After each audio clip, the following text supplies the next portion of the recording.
गाण्डीवं स्रंसते हस्तात् त्वक्चैव परिदह्यते न च शक्नोम्यवस्थातुं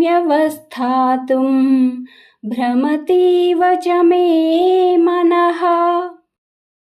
భావము: గాండీవము చేతి నుండి జారిపోవుచున్నది, చర్మము తపించిపోవుచున్నది, నా మనస్సు చలించిపోవుచున్నది, కనుక ఇక్కడ నేను నిలబడలేకపోతున్నాను అని అర్జునుడు శ్రీకృష్ణుడితో పలికెను. నిమిత్తాని చ పశ్యామి విపరీతాని కేశవ న చ శ్రేయోను పశ్యామి హత్వా స్వజనమాహవే. భావము: ఓ కేశవ, నాకు అనేక అపశకునములు కనబడుచున్నవి.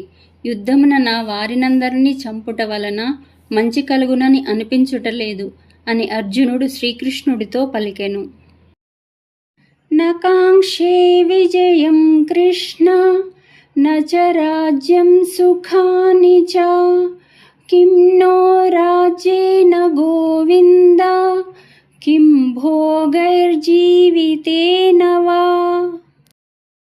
భావము: ఓ కృష్ణ, నాకు విజయము గాని రాజ్యము గాని సుఖములు గాని నేను కోరుకోవట్లేదు.